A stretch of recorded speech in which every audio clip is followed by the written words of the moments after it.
So hello guys, so today is September 13 and as you can see we do have PDAs here that is, yes you're correct, contaminated. So these are the PDAs that I've inoculated in an open air. As you can see, there's a lot of spots where bacteria is actually present. So that also shows that it's not a good idea inoculating your PDA in an open area. As you can see there, that's a contamination penicillium. I believe that it is penicillium. Well, anyway, as you can see, there's date there. So 9/3 is the date when I had the agar prepared and solidifies.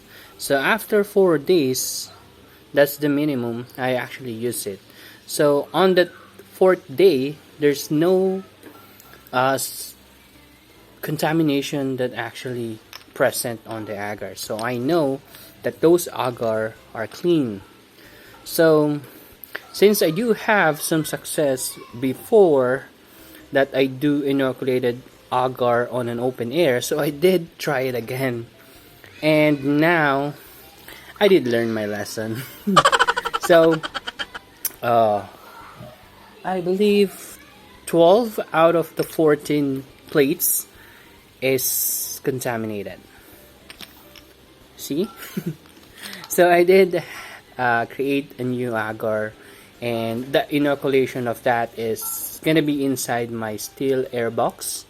And I did improve how I open the plates as well. So as you can see, this is not the petri dish, so this is just a small jar. This is the smallest that I can get on the online market. So I have to clean that up, sterilize first, clean, then sterilize again. So that's needs to be done to make it clean. And these are some old spawns and some are contaminated spawns as well. So just a lesson, don't make agar inoculation in open air, especially if it's a bit windy. As for pointers, when you're actually inoculating agar, as much as possible, you can open it as quick as possible and as small as possible. But with this type of container, it's hard to do that.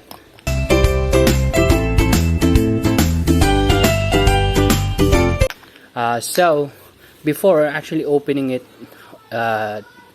opening the lid all throughout outside, just like that. Now when I open the lid, I make sure that it is tilted sideways, so that if there are some contaminants on the air, it will not drop directly to my agar. So when I open it up, I want it to be tilted sidewards, and I put the tissue or a transfer from another agar to the new plates.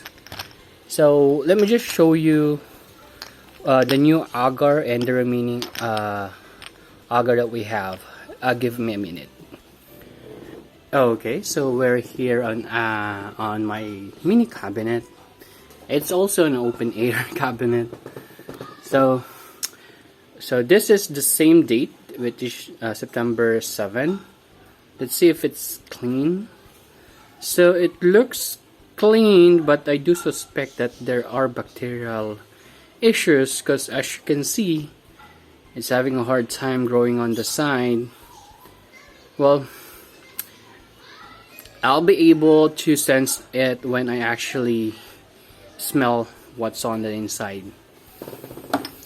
So you should also be able to know how it smells. So this is also the same what you call this species, white Florida variety.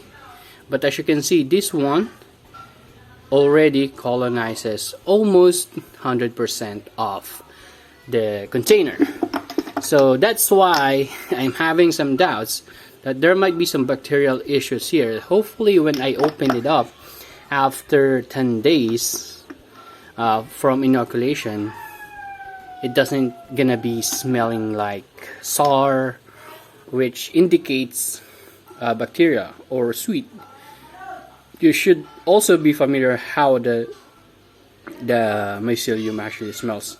And this one, this pink, as you've heard a while ago, I did tell you that 12 out of 14 is contaminated. So this one, I'm still not throwing it out, but I do suspect that it is contaminated. As you can see at the bottom, there are some weird specks of colonies, I guess, which I don't think what I want to see.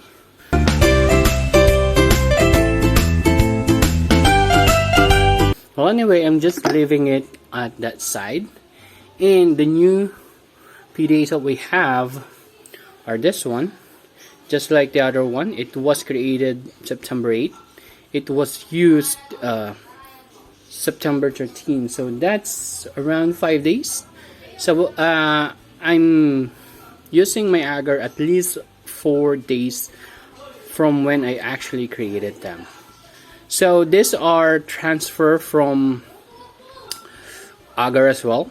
So I do have my backup agar on the refrigerator that's been there for around two months, I guess, or more than 2 months. So yeah, usually they're gonna grow very quickly, and there are some times that I do mess up on putting the agar inside. Sometimes it just drops, and since I'm already inoculating them sideways, or at least tilt sideways, it's kind of hard to put them on the center. But it works sometimes, it's not, and hopefully it's gonna give us a good result. So it's gonna have its own video on how I do it, and just to show you something, these are direct tissue to grains. So created the same day as the agar that we have right now. And these are the first generations. Some of them are from PDA to grain, some of them are grain to grain from an F0. So some are really fairly new. Yeah. So that's it. Thank you very much. Bye bye.